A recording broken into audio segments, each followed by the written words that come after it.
Hi, so I'm going to walk you through this just a little bit.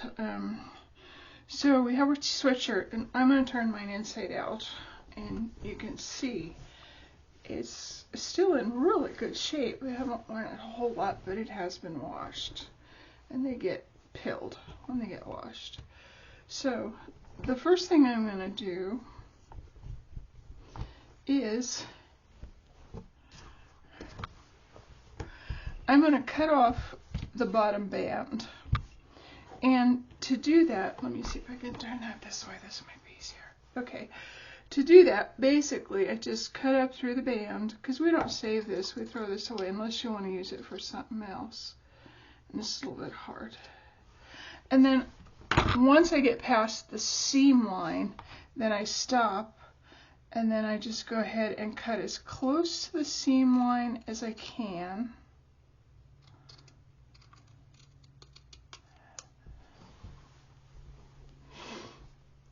And I will cut the entire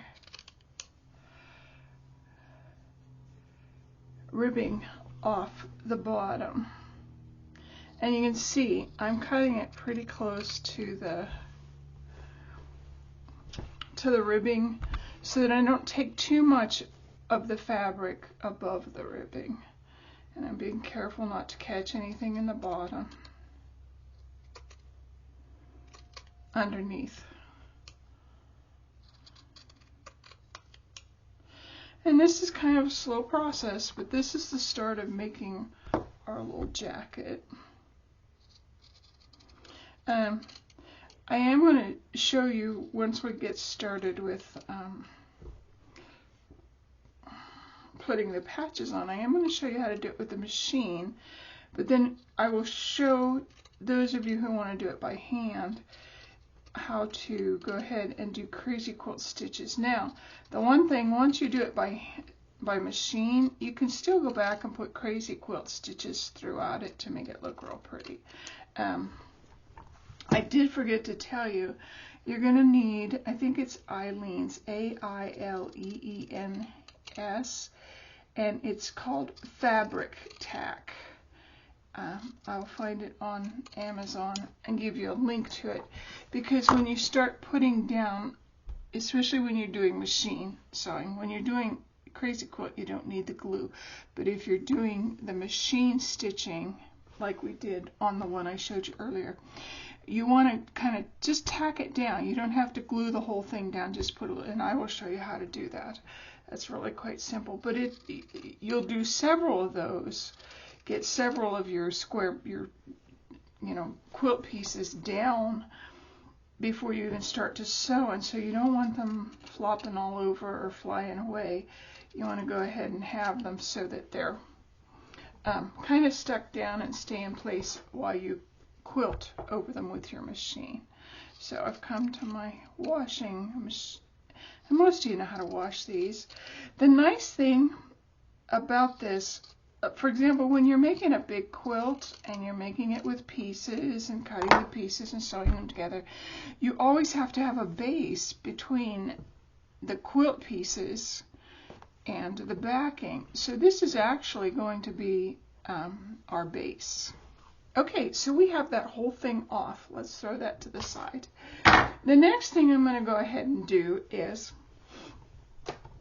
and you can do this anyway, I'm just kind of showing you how I do it, is I'm going to go ahead and take the neck piece off, and I do that basically the same way. I just cut real easy until I get past the seam, and then I cut. And again, this is all a little bit tedious because you have to be careful not to catch anything under your scissors. You don't want to cut yourself. So I'm pretty slow going, and I'm probably not as coordinated as you are. These are so pretty. I made my first one, I must say at least 20 years ago. And I did it with a friend in my dining room. We had a great big dining room table. She had her sewing machine on one end and I had mine on the other. And I taught her how to do this. I'd seen one, and I kind of I had seen it, I don't know where I saw it, but I went ahead and reverse engineered it so that I knew how to do it. And then we did it. So this is kind of fun to do this again because I've wanted to make more. They're warm and they're pretty, and there we go. So we got that off. And they're comfortable. So we do have the sleeves to do. Now I'm going to tell you it's easier if you go ahead and find the seam of your sleeve. Let me do this one. It might be easier. Yeah, there we go. Find the seam of your sleeve. Because cutting in this little area is going to be hard. So what I do is I cut up until I get just a little bit past that seam. And then I try to get it, let's move this over here. I try to get it held as close together as I can. And then I will go ahead and cut up this seam. And you're not going to be perfect, don't worry about it. You can do one side at a time if you want to, too. I don't want to do that. That's a lot of finagling. So I'm going to go ahead and I cut the seam. And I do it real close to the seam.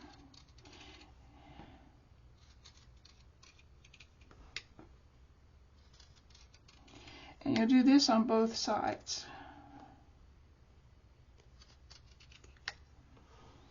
Got that. So you see it opens the sleeve up.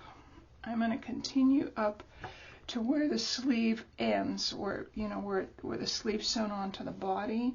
I'm going to continue up there. I don't want anything underneath. And can you see that?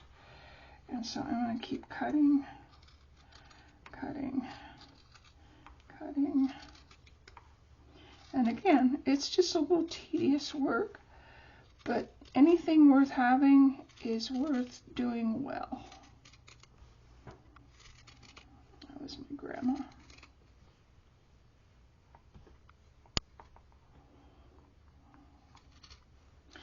And then I'm just going to kind of cut it off right there. So you can see I have my whole sleeve open. Now that makes it easier for me to go ahead and cut the sleeve ribbing off. So I'm going to flip this around again and I'm going to flatten it so nothing's underneath in the way, because I would really feel bad if I accidentally cut in somewhere here where I had to have it complete. So just take your time, go slow, cut things nice and easy.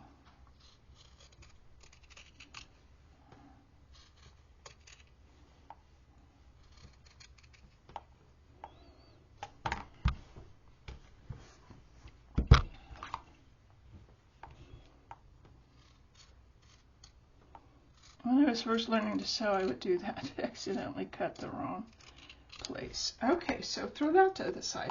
I'm going to let you do the other side by yourself, and I'll be right back, the other sleeve. Okay, so you can see I have all of my ribbings off. My neck ribbing, my bottom ribbing. My two sleeves are opened up, and the ribbings are off of them. So the next thing you want to do is, and this is kind of tricky, but is you want to make sure that you get your side seams as close as you can, and I kind of hold them up by the bottom so that they're hanging. Yeah, there we go. And once they're very even, then I will go ahead and, that's not quite even, there we go. I will go ahead and I will kind of hold it in place. I will put my scissors through my sleeve, and my aim is to cut as straight down through this line as I can to my hem. Okay, and then I'm going to do that on the other side. I'm going to hold this side very tightly because I already have that square. And I will lay that down. I'll put my scissors in here, And then I'm going to cut as straight as I can down to the bottom. Now you have a choice here.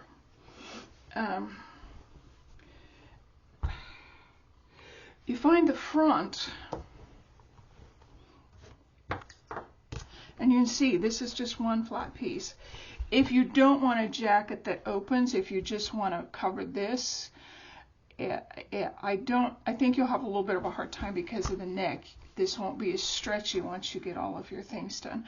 But you can make a choice. You can either make it straight down, you can make it a little off kilter, you can cut designs in it. I'm going to just go ahead and cut mine straight down. And the way I do that is I will take my bottom hems on the front. Make sure you're on your front side, and you can tell because it usually has one of these Fruit of the Loom or whatever yours is.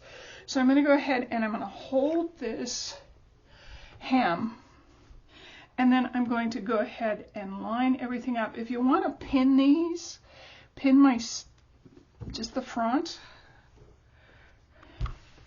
and if you have a table big enough to lay this all out, that works really well too. And so then when I come to the neck, I go ahead and I hold the neck together, find the center of the neck, and you'll have to kind of get your sleeves out of the way so that you can get it laid out pretty square. And you can feel around to make sure that you have the front sleeve in line with the back sleeve. Yep. And then once you've done that, you do pretty much the same thing. And I'm going to lay my arm across this. We cut it straight up from the bottom, or you can start at the top if you want.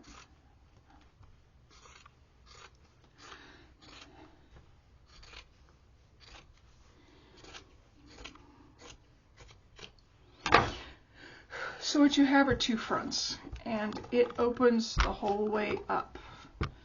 We have the fronts, we have a sleeve, we have a back, we have another sleeve, and we have a front. Now what this does is it makes it easier, and it also makes the jacket. That's all I'm going to do today. Next week I'm going to go ahead and show you how to get started. Try and get your A-leans, fabric. Make sure it's fabric tack, fabric glue, because it does wash off once you're finished with your project, and it's not permanent like some other glues. A-leans. Okay, I'll see you next time when we go ahead and start putting on patches. I won't be sewing, but I will be gluing a few patches to show you kind of how to do it. Okay, talk to you again. Bye-bye.